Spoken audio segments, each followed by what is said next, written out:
네, 요즘 국회의원 선거를 앞두고 각 당마다 극심한 내분을 겪고 있습니다. 서로 싸우느라고 선거 준비도 제대로 못하고 있는 것 같습니다. 알고 보면 정치권뿐만 아니라 우리 사회 여러 분야에서 그런 싸움이 있습니다. 심지어 교회 안에서도 그런 다툼이 있습니다. 우리 사회 내부를 잘 들여다보면 자리다툼, 이권 싸움, 이런 싸움 때문에 외부의 공격이 없어도 그냥 스스로 무너져 버리는 단체, 조직들이 참 많이 있습니다. 내분으로 무너진 교회도 사실은 한둘이 아닙니다. 외부의 어떤 적보다 그 공동체 안에 있는 어떤 불신, 싸움 이런 것들이 훨씬 더 무섭습니다. 그래서 우리 사회도 한편 생각해 보면 어떤 내적인 불신, 다툼, 분열 이런 것 때문에 우리 사회가 점점 쇠퇴하고 있는 것 같습니다. 그런데 한 개인 안에서도 그런 불신과 다툼이 늘 일어납니다. 사람의 내면에서도 여러 가지 싸움이 일어납니다. 우리 마음이 이제 분열되고 그 분열된 마음이 서로 싸웁니다. 마음에서 추악한 욕심이 일어날 때, 그럴 때 이제 잘 절제하고 그런 싸움을 잘 진정시키고 그 욕심을 충족시키는 일에 우리 자신을 내어주지 않을 때 우리 개인적으로도 우리의 삶이 무너지지 않고 잘 살아갈 수가 있습니다. 그런데 우리 주변에도 이렇게 스스로 무너지는 사람이 참 많습니다. 다른 사람이 공격하지도 않고 외부 환경이 어렵지도 않은데 자기가 자기 자신을 제대로 제어하지 못해서 자기 자신을 이기지 못해서 망하는 사람들이 참 많습니다. 요즘 어느 한 재벌 기업의 경영자가 운전기사를 한 해에 40명씩이나 바꿔가면서 폭행을 하고 폭언을 했다, 이런 소식을 들었습니다. 그런 사람은 이제 부모로부터 이런 엄청난 이런 부를 물려받았어도 그 사람의 미래는 사실 보지 않아도 알 수가 있습니다. 이게 스스로 망하는 길을 이렇게 걸어가고 있는 사람입니다. 오늘 우리는 하나님으로부터 정말 어마어마한 복을 받고서도 스스로 멸망의 길을 걸어간 이 솔로몬에 대해서 묵상을 하려고 합니다. 올해 우리가 구약의 선지자들이라는 이런 큰 제목으로 하고 이제 시대순으로 선지자들을 살펴보고 있습니다. 근데 이 선지자들이 본격적으로 활동한 시대는 왕이 등장하면서부터입니다. 왕에게는 큰 권력이 있기 때문에 왕들은 자주 범죄의 유혹에 빠집니다. 하나님께서는 그런 유혹에 빠지는 이런 왕들을 책망하시고 유혹에 빠지지 못하도록 하기 위해서 선지자를 보냈습니다. 그래서 이 왕이야말로 정말 선지자가 필요한 사람들입니다. 이스라엘의 첫 왕인 사울 시대에는 선지자 사무엘이 이 사울에게 가서 하나님의 말씀을 늘 전했습니다. 그리고 이스라엘의 두 번째 왕인 다윗 시대에는 그 시대에도 역시 사무엘이 활동했고 사무엘이 죽은 이후에는 이제 나단 또 갓 이런 선지자들이 다윗에게 하나님의 말씀을 전해 주었습니다. 그리고 이제 오늘은 다윗의 아들인 솔로몬, 이 솔로몬 시대에 선지자로 활동한 아히야라는 사람의 이야기입니다. 솔로몬은 다윗의 첫째 아들은 아닙니다. 저 밑에 있는 아들인데 다윗의 특별한 사랑을 받아서 다윗의 후계자가 되고 왕이 되었습니다. 다윗 시대에는 정말 많은 전쟁이 있었습니다. 그래서 다윗이 그 전쟁으로 영토를 크게 확장하고 이렇게 주변의 외적들이 넘볼 수 없는 아주 강하고 아주 큰 나라를 만들었습니다. 그 나라를 이제 솔로몬에게 물려준 겁니다. 또 다윗은 솔로몬이 성전을 지을 수 있도록 성전 터를 준비하고 성전 재료를 준비하고 성전의 설계도까지 만들어서 솔로몬에게 넘겨주었습니다. 솔로몬은 이 아버지 다윗으로부터 정말 어마어마하게 많은 것들을 이렇게 물려받았습니다. 또 하나님께서는 성전을 건축한 솔로몬을 사랑하셔서 솔로몬에게 지혜도 주시고 또 부귀 영화까지 누릴 수 있도록 은혜를 베풀어 주셨습니다. 그러니까 이 성경에서 솔로몬처럼 이렇게 큰 복을 받은 사람이 없습니다. 그래서 그 당시 이스라엘의 주변 여러 나라 왕들과 여러 사람들이 이 솔로몬이 살고 있는 예루살렘을 보기 위해서, 또 솔로몬을 만나기 위해서 예루살렘을 찾아왔습니다.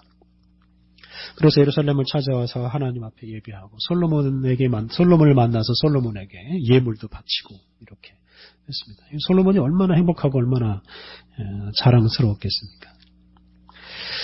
그런데 이렇게 정말로 복을 많이 받은 이 솔로몬이 이제 스스로 무너지기 시작합니다.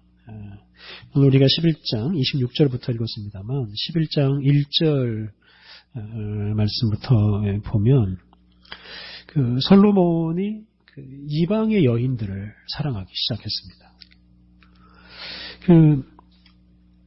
이방의 여인들을 사랑하기 시작했는데 이렇게 정략적으로 혼인 관계 맺는 이런 일들은 그 당시에 얼마든지 있을 수 있는 일입니다만 이렇게 이방 여인을 사랑했다라는 이 표현에서는 이게 단지 어떤 외교 관계가 아니라 어떤 자기 욕심을 채우는 것을 가리킵니다. 3절을 보면 솔로몬이 거느린 여인의 수가 무려 1000명이나 되었다라고 말합니다. 근데 1000명이나 돼 있는 여인을 가까이 함으로써 솔로몬에게 큰 문제가 생깁니다. 3절 말씀, 왕은 후궁이 700명이요 첩이 300명이라. 그의 여인들이 왕의 마음을 돌아서게 하였더라. 이방 여인들은 어떤 여인들이겠습니까? 하나님을 모르는 사람, 하나님의 율법도 모르는 사람, 대신에 이방신을 섬기는 사람들입니다.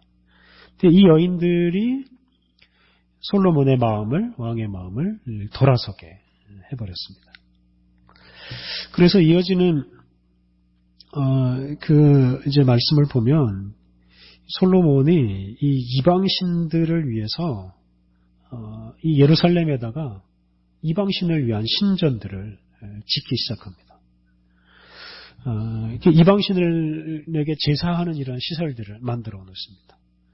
온 세상 사람들이 와서 하나님 앞에 예배해야 할 그 예루살렘, 하나님을 찬양해야 할 그 예루살렘에다가 이게 이방신을 위한 신전들을 하나둘씩 세워나가기 시작했습니다. 그러다 보니까 결국 솔로몬은 하나님을 떠나고 맙니다. 9절 상반절 말씀을 보면 솔로몬이 마음을 돌려 이스라엘의 하나님 여호와를 떠남으로 여호와께서 그에게 진노하시니라 그랬습니다. 솔로몬이 이방 여인들을 취하다가 마음이 하나님으로부터 떠나버렸습니다. 아버지로부터 물려받은 것, 또 하나님으로부터 받은 은혜, 이것들을 가지고 좀 하나님을 더 잘 섬기고 백성들을 더 잘 돌보았으면 좋았을 텐데 어리석은 이 솔로몬은 이방 여인에 대한 욕심에 빠져서 스스로 무너지고 맙니다. 그 무너지는 모습이 이제 14절부터 25절에 쭉 나오는데요. 이제 나라의 평화가 사라져 버립니다. 14절부터 25절을 보면 여러 민족들이 이스라엘을 공격하기 시작합니다. 이건 그만큼 나라에 힘이 없다는 이제 그런 뜻입니다. 그래서 솔로몬은 이후로는 이제 외적의 침입에 시달리며 삽니다. 평화롭게 정말 자랑거리가 정말 많은 것을 자랑하며 살던 이 나라가 이제 주변 나라로부터 약탈당하는 그런 신세가 되어버립니다. 또 하나님께서는 솔로몬의 다음 세대에는 나라가 둘로 나뉘고 솔로몬의 아들은 나라의 일부만 다스리게 될 것이다 라고 또 경고하십니다. 이렇게 죄에 빠져서 제대로 왕노릇하지 못한 솔로몬 때문에 이렇게 나라가 갈라져 버리고 맙니다. 오늘 본문은 이제 하나님께서 선지자 아히야를 보내셔서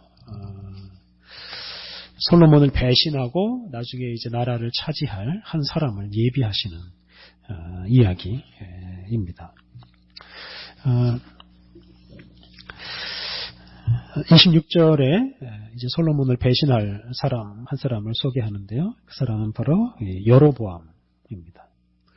27절 상반절에 이렇게 말씀합니다. 그가 손을 들어 왕을 대적하는 까닭은 이러하니라 라고 하면서 이 왕을 대적할 여로보암을 이제 소개합니다. 이 여로보암이라는 사람은 이스라엘 북쪽 지파 중에서 가장 큰 지파, 가장 강한 지파인 에브라임 지파입니다. 에브라임 지파 사람입니다.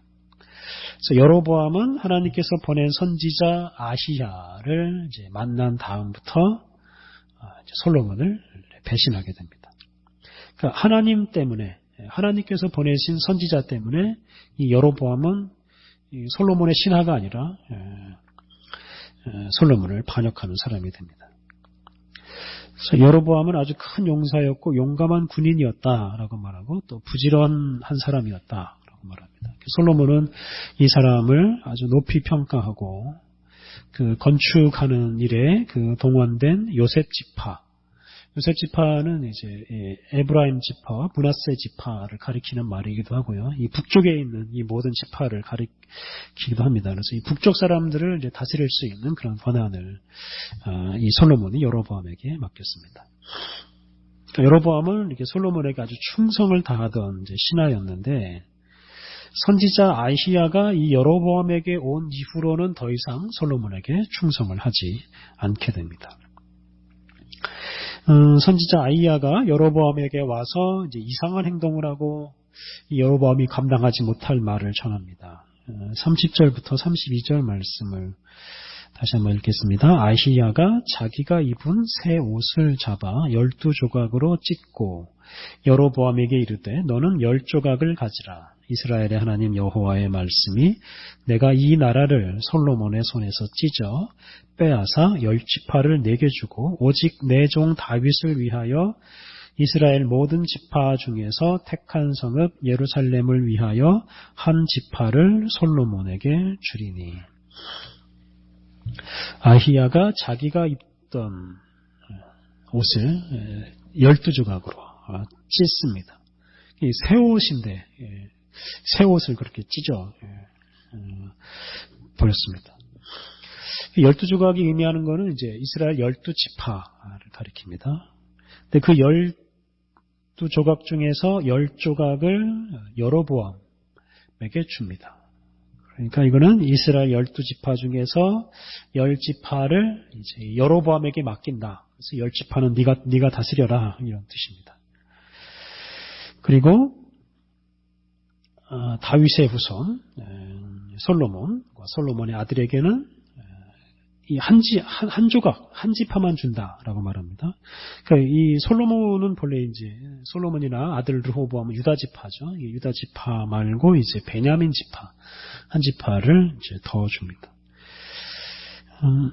그래서 남쪽에는 유다 지파와 베냐민 지파를 하는 이 두 지파가 남왕국 유다를 이제 가 되고 북쪽에는 10지파를 중심으로 해서 이제 북왕국 이스라엘이 세워지게 됩니다. 이 말씀대로 솔로몬이 죽은 후에 솔로몬의 아들 르호보암이 이제 왕이 될 때 이렇게 나라가 남북으로 나뉘고 맙니다. 이 솔로몬이 죽고 르호보암이 왕이 되었을 때 북쪽의 10지파가 이제 이 여로보암을 중심으로 이제 뭉쳐가지고 세금과 부역을 감면해달라 이런 요구를 합니다. 그러니까 그런 요구를 들어주지 않으니까 이제 새로운 나라를 이제 세웁니다. 그래서 이 솔로몬의 아들 르호보암 시대에 북왕국 이스라엘, 남왕국 유다 이렇게 나라가 둘로 나뉘어지고 맙니다. 이렇게 나라가 갈라진 이유를 33절이 이렇게 말합니다. 33절 이는 그들이 나를 버리고 시돈 사람의 여신 아스타롯과 모압의 신 그모스 암몬 자손의 신 밀곰을 경배하며 그의 아버지 다윗이 행함같이 아니하여 내 길로 행하지 아니하며 나 보기에 정직한 일과 내 법도와 내 율례를 행하지 아니함이니라. 단순하죠. 솔로몬이 하나님의 율법대로 살지 않았기 때문에 나라가 갈라졌다라고 말합니다. 솔로몬이 그의 아버지로부터 또 하나님으로부터 어마어마한 복을 받았고 성전 건축을 포함해서 참 엄청난 업적을 남기고 큰 지혜서도 남겼습니다. 그것 때문에 사람들로부터 참 많은 칭송도 받았습니다. 하지만 그가 인생 후반부에 이방 여인에게 마음을 빼앗기고 하나님으로부터 마음이 돌아서 버리고 그래서 하나님을 떠난 후에는 그의 인생은 아주 추하게 되고 말았습니다. 그래서 하나님께서 솔로몬에게 주신 그 엄청난 복, 그게 다 정말 무의미해져 버린 겁니다. 아무것도 아닌 것이 되어버리고 만 겁니다. 이렇게 하나님으로부터 마음이 돌아서 버리면 이게 그 제 아무리 많은 그 복이나 큰 업적도 이게 아무것도 아닌 것이 되고 마는 겁니다. 그래서 우리가 이 많은 복을 누리며 사는 것, 이것 자체에 우리의 마음을 빼앗겨서는 안 되고, 우리의 마음을 잘 지켜서, 하나님을 늘 가까이 하면서 사는 것이 더 중요합니다. 선지자 아이야가 여로보암을 왕으로 임명하는 말씀이 37절에 나옵니다. 내가 너를 취하리니 너는 내 마음에 원하는 대로 다스려 이스라엘 위에 왕이 되라. 이게 지금 하나님의 말씀이죠. 하나님께서 아이야를 통해서 전한 말씀입니다. 이제 너는 왕이다. 이렇게 지금 말하는 겁니다. 너는 더 이상 솔로몬의 신하가 아니다. 너는 왕이다. 이렇게 말을 했습니다. 이 말을 나쁘게 말하면 뭡니까? 이게 반란을 일으키라 하는 뜻이 됩니다. 쿠데타를 일으켜라 하는 거죠. 선지자 아이야는 반란을 부추기는 사람이 되는 겁니다. 솔로몬의 입장에서는 이게 도무지 받아들일 수 없는 일입니다. 하지만 성경에서는 하나님의 입장에서는 왕이라는 것은 뭐 그렇게 대단한 존재가 아닙니다. 하나님께 순종하지 않으면 언제든지 갈아치울 수 있는 것이 바로 왕입니다. 왕이라고 해서 자기가 무슨 어떤 대단한 존재인 것처럼 이렇게 착각을 하면 안 된다 하는 뜻입니다. 하나님께서 내려오라라고 하면 언제든지 내려올 준비를 하고 있어야 하는 사람입니다. 하지만 솔로몬은 자기 자신을 제대로 알지 못했고 하나님 무서운 줄 모르고 범죄에 빠졌다가 결국은 아주 불쌍하게 인생을 마치고 맙니다. 이렇게 선지자 아이야는 솔로몬이 살아있었지만 여로보암을 새로운 왕으로 임명하고 여로보암으로 하여금 솔로몬이 받아야 할 벌을 이제 집행을 하게 하십니다. 그런데 이때 아이야가 여로보암에게 하나님의 말씀에 순종하라 하는 당부를 합니다. 38절 네가 만일 내가 명령한 모든 일에 순종하고 내 길로 행하며 내 눈에 합당한 일을 하며 내 종 다윗이 행함같이 내 율례와 명령을 지키면 내가 너와 함께 있어 내가 다윗을 위하여 세운 것 같이 너를 위하여 견고한 집을 세우고 이스라엘을 네게 주리라. 그래서 이 여로보암이 새로운 왕으로 세움받은 여로보암이 하나님께서 주신 율례와 계명을 잘 지키면 이 여로보암 집안이 북왕국 이스라엘을 계속해서 다스릴 수 있게 해주겠다라고 약속을 합니다. 이걸 이제 부정적으로 해석하면 여로보암이 왕이 되어서 솔로몬처럼 그렇게 자기 마음대로 왕 노릇을 하면 안 된다 하는 뜻입니다. 이걸 또 긍정적으로 해석하자면 여로보암이 군사적으로 경제적으로 큰 성공을 거두지 못한다 하더라도 하나님의 그 명령에 잘 순종하기만 하면 여로보암과 그의 후손이 영원토록 왕 노릇을 할 수 있다 하는 뜻입니다. 나라가 부하거나 가난하거나 나라가 강하거나 약하거나 관계없이 하나님 말씀에 잘 순종하기만 하면 너의 후손들이 계속 나라를 다스릴 것이다. 이렇게 말씀한 것입니다. 오늘 본문 마지막 절을 보면 솔로몬은 이 여로보암에 대한 일을 듣고서 여로보암을 죽이려고 합니다. 이제 반란을 일으킬 사람이라고 생각한 겁니다. 그러니까 여로보암은 애굽으로 도망을 칩니다. 지금 솔로몬은 회개하기보다는 자기의 왕위를 지키기 위해서 여로보암을 죽이려고 한 것입니다. 그런데 이게 여로보암을 죽인다고 해서 자기의 왕위가, 자기 후손의 왕위가 지켜지는 건 아닙니다. 여로보암을 죽인다 하더라도 하나님께서 다른 사람을 세워서 그 일을 하실 것이기 때문입니다. 이렇게 솔로몬의 마지막 모습은 정말 추하기 그지 없습니다. 이렇게 하나님의 뜻을 거스르는 일을 하고 있기 때문입니다. 책망하시는 하나님의 뜻을 생각하지 않고 회개할 생각을 하지 않고 그냥 자기의 어떤 권력을 지키기 위해서 살인을 저지르려고 하고 있기 때문입니다. 이렇게 자신과 자신이 가진 권력을 대단한 것처럼 여기는 사람은 그냥 이렇게 권력을 지키는 일만 하다가 추한 종말을 맞이하게 됩니다. 많은 복을 받았지만 이방 여인들에게 마음을 빼앗겨서 하나님으로부터 마음이 돌아서고 하나님을 떠난 솔로몬은 이렇게 나라의 분열의 씨앗을 뿌려놓고서 초라하게 세상을 떠나고 말았습니다. 오늘 본문에서 우리는 우리 인생에서 가장 중요한 게 무엇인지 다시 한번 생각할 수 있습니다. 복을 많이 받는 거, 또 그 복을 잘 누리는 거, 또 업적을 남기는 거, 이런 것보다는 하나님 말씀에 순종하는 것이 훨씬 더 중요합니다. 하나님께 순종하기 위해서 우리가 죄와 싸우는 것이 훨씬 더 중요합니다. 우리가 죄와 싸우면서 우리 자신을 잘 지켜낼 때 하나님께서 우리에게 주신 복을 우리가 잃지 않고 잘 누리며 살아갈 수가 있습니다. 우리의 조상인 아담은 하나님으로부터 정말 엄청난 복을 받아 누렸습니다. 온 세상을 다스릴 수 있는 그런 권세까지도 얻었습니다. 하지만 그렇게 복을 누리면서도 불순종하는 죄를 저질렀습니다. 그리고 그 죄 때문에 하나님께서 주신 복을 다 잃어버리고 제대로 누리지 못하고 말았습니다.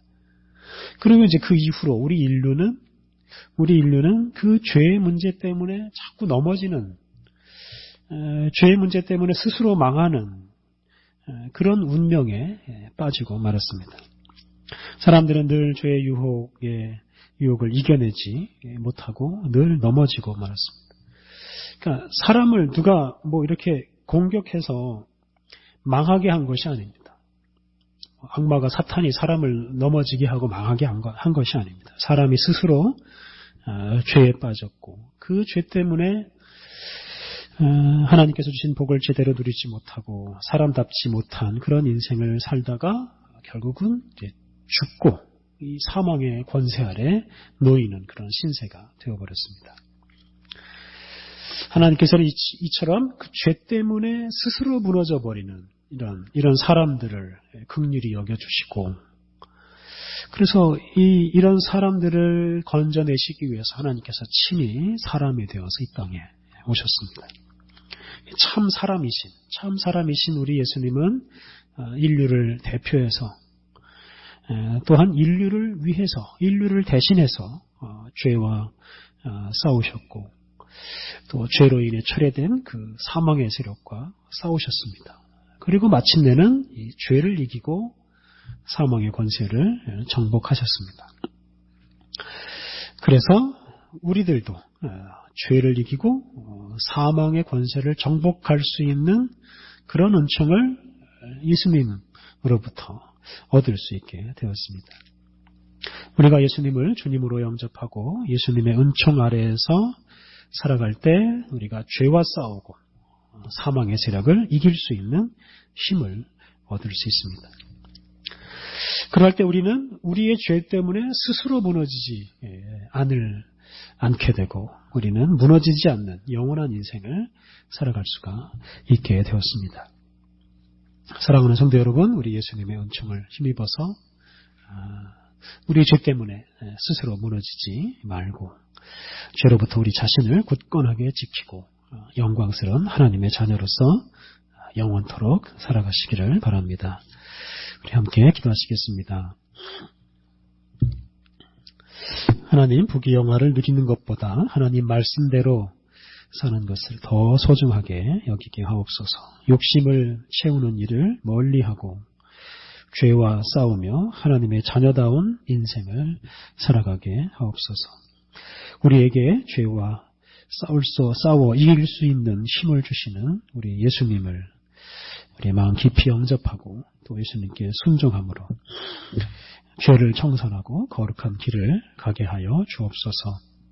그리하여 영원히 무너지지 않는 든든한 인생을 살아가게 하여 주옵소서.